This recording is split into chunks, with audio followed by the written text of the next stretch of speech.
Hello friends, welcome back to my YouTube channel. तो friends, आप देख रहे हैं दो दिल एक जान। तो फ्रेंड्स, आप आगे देखेंगे कि अंतरा को घर से निकालने के बाद अंतरा बाहर होती है और बारिश में भीगती है। इतने में वहाँ पे रघु पहुँच जाता है। रघु और अंतरा दोनों लोग साथ में होते हैं और रघु अंतरा को देखता है। अंतरा के जो बाल होते हैं वो रघु की शर्ट में फंस जाते हैं। रघु कहता है कि वो निकाल देगा, लेकिन वो निकालता है तो नहीं निकल पाता है। तो अंतरा कहती है मैं निकालती हूँ, और फिर अंतरा उसकी शर्ट में से अपने बालों को निकालने लगती है। उसके कंधे पे उसके बाल फंस रहे होते हैं। दोनों लोग एक दूसरे को देखते हैं और बारिश हो रही होती है। इधर जैसे ही अंतरा के बाल निकलते हैं तो रघु अपने रास्ते और अंतरा अपने रास्ते खड़ी होती है। दोनों लोग गार्डन में जाकर देखते हैं तो वहाँ पर उसकी माँ वहाँ पर नहीं मिलती है, और रघु देखता है कि उसकी माँ और आपा नहीं है। और ईशान वो उन लोगों को ढूंढने के लिए इधर उधर भागती है, इधर उधर देखती है। बेंच खाली होती है, कोई नहीं होता। इतने में वहाँ पर चमचम आ जाता है। चमचम कहता वो रहे तुम्हारी माँ और तुम्हारा भाई। और फिर आप देखेंगे कि चमचम की गाड़ी में उन लोगों को बैठाल दिया जाता है। आपा परेशान होती है, सरोज मम्मी भी साथ में होती है, और अंतरा वहाँ पे जैसे ही आती है तो अपने आपा के गले लग जाती है और अपनी मामी जी के। तो वो कहती हैं बेटा तू ठीक तो है ना। अंतरा रोने लगती है। वो कहती है कि वो ठीक है, और फिर वो पूछती है मामी आप यहाँ पे कैसे। तो वो बताती है मामी जी कि उन्होंने रघु से पूछ लिया है और रघु ने कह दिया है कि अब तुम लोग वहाँ पे रह सकते हो, तो चलो मेरे साथ में। जैसे ही अंतरा रघु की गाड़ी में जाने के लिए पैर बढ़ाती है चढ़ने के लिए, तुरंत रघु रोक देता है। रघु कहता है रुको, और वो लोग उसे देखने लगते हैं। वो कहता है कि ये लड़की मेरे साथ नहीं जाएगी उस घर में। और फिर अंतरा वहाँ पे खड़े होकर देखने लगती है। रघु कहता है कि इसी ने कहा था ना कि ये हम जैसे लोगों के बीच में नहीं रहना चाहती, उस बस्ती में नहीं रहना चाहती है, तो ये लड़की वहाँ पे नहीं रह सकती है। तो मामी जी कहते हैं कि रघु तुमने तो कहा था कि ये लोग रह सकते हैं। फिर तो रघु कहता है मैंने तो आंटी जी के लिए कहा था कि उनकी तबीयत खराब है तो वो वहाँ पे रह सकती हैं और ईशान रह सकता है।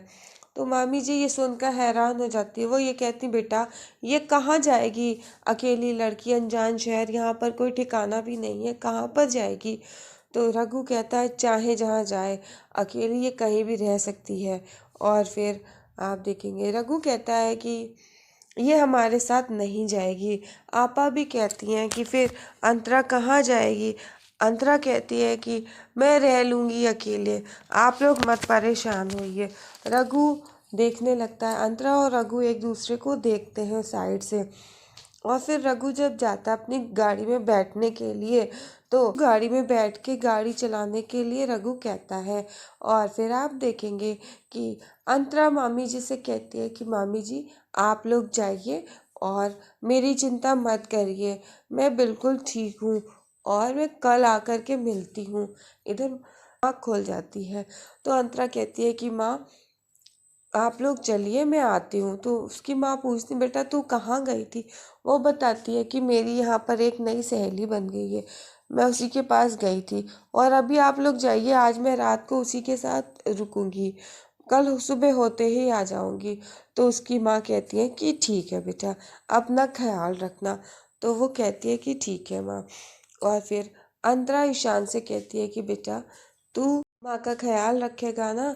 तो वो कहता है कि हाँ दीदी। इधर फिर अंतरा और मामी जी दोनों लोग मिलते हैं। मामी जी कहती हैं कि बेटा ख्याल रखना अपना, अकेली तू कहाँ जाएगी। तो अंतरा कहती है मामी जी आप परेशान मत होइए, आप लोग जाइए। और फिर ईशान कहता है कि अच्छा तो फ़ोन करना ठीक है, और अपना ख्याल रखना और इन लोगों की चिंता मत करना, मैं हूँ ना, मैं ख्याल रखूँगा। अंतरा कहती है कि हाँ ठीक है ईशान। और फिर वो लोग एक दूसरे को बाय करते हैं। इधर आप देखेंगे कि रघु जो पुलिस हवलदार के पास आता है और वो लोग रघु को नमस्ते करते हैं, और रघु कहता है उनसे कि अभी तक जो हुआ उसको ध्यान रखना, और आज रात इस गार्डन का जो वॉचमैन नहीं आता और तब तक तुम लोग यहीं रहना, ध्यान रखना कोई ऊंच नीच नहीं होनी चाहिए, कोई लड़ाई झगड़ा नहीं होना चाहिए। किसी भी तरह की कोई भी बात नहीं होनी चाहिए। तो वो हवलदार कहते हैं कि रघु भाई आप परेशान मत होइए, यहाँ पर कुछ भी नहीं होगा, हम लोग यहीं पे गार्डन में ही रहेंगे और यहाँ पे कोई लड़ाई झगड़ा नहीं होगा, कोई दंगा नहीं होगा, कुछ भी नहीं होगा। तो रघु कहता है कि ठीक है, मुझे कोई भी कंप्लेंट नहीं मिलनी चाहिए। तो वो लोग कहते हैं ठीक है। इधर आप देखेंगे फिर रघु आ जाता है, अपनी गाड़ी पे बैठता है, गाड़ी स्टार्ट करते हैं वो लोग। आपा कहती हैं बेटा ख्याल रखना, और फिर वो लोग कहते हैं कि आपा आप यहीं पे रुक जाओ और अंतरा और आपा आप दोनों लोग साथ में रहना। आपा भी यही डिसीज़न लेती है। मामी जी फिर जाने का फैसला लेती हैं बेट कि माँ का ख्याल रखूँगी मैं, तुम परेशान मत होना। मामी जी और आंटी जी वो लोग वहाँ से जाते हैं, अंतरा को बाय बोलते हैं, अंतरा भी उन्हें बाय बोलती है। इधर फिर आप देखेंगे कि गाड़ी में बैठ कर के सभी लोग चले जाते हैं और मामी जी आंटी जी और ईशान को घर ले जाती हैं और उनको अच्छे से लिटा देती हैं और सुला देती हैं। मामी जी काफ़ी परेशान होती हैं उन दोनों के लिए। वो गोविंद से कहती हैं कि देखा वो लोग कितने परेशान हो रहे, पता नहीं अंतरा कैसे क्या रह रही होगी।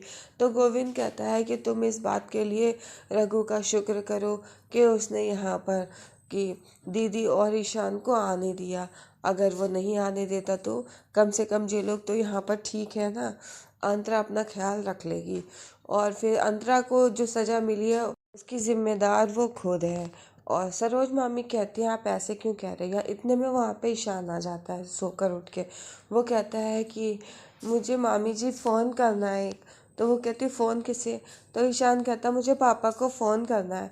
इधर रात को अचानक से अंतरा की आँख खुलती है और फिर वो रघु के बारे में सोचने लगती है कि किस तरह से रघु और वो दोनों लोग काफ़ी नज़दीक थे और रघु उससे बात करता है और अभी भी उसके ख्यालों में रघु का ख्याल आता है। इधर आप देखेंगे कि ईशान मामी जी से कहता है कि मुझे पापा को कॉल करनी है। तो फिर मामी जी कहती बेटा इस वक्त कॉल नहीं। तो ईशान आ जाता है, वो कहता है कि पापा फ़ोन नहीं उठाएंगे तो मैं वॉइस नोट्स भेज दूंगा। तो फिर वो फ़ोन करता है और फिर वो कहता है मामी जी आप बात करो ना, आप कहोगे तो पापा जल्दी से मान जाएंगे। तो वो कहती हैं ठीक है, फ़ोन लेती हैं और फिर ईशान बताता है कि मामी जी आप ऐसा करो, पापा से कहना कि पापा आप यहाँ पर जल्दी आ जाइए, मुझे आपकी बहुत याद आ रही है, मामी जी कहो ना। और फिर वो मामी जी को फ़ोन दे देता है, कहता है मामी जी आप वॉइस नोट जाएगा तो आप कॉल करके उनको वॉइस नोट डाल दो और जैसा मैं बताता हूँ। और फिर ईशान कहता है कि पापा मुझे आपकी बहुत याद आ रही है। और फिर वो मामी जी से भी कहता है वो। तो फिर वहाँ पर सरोज मामी कहती है। इधर आप देखेंगे अगली सुबह रघु सोकर उठता है और उसे देखता है, उसे जमाई लेने के बाद उसे भी अंतरा का ख्याल आता है और वो देखता है कि उसने शर्ट पहनता है और शर्ट पे वो बाल अटका देखता है। और जैसे ही वो बाल देखता है तो उसे अंतरा का ख्याल आता है, वो अंतरा के बारे में सोचने लगता है और वो बाल हाथ में पकड़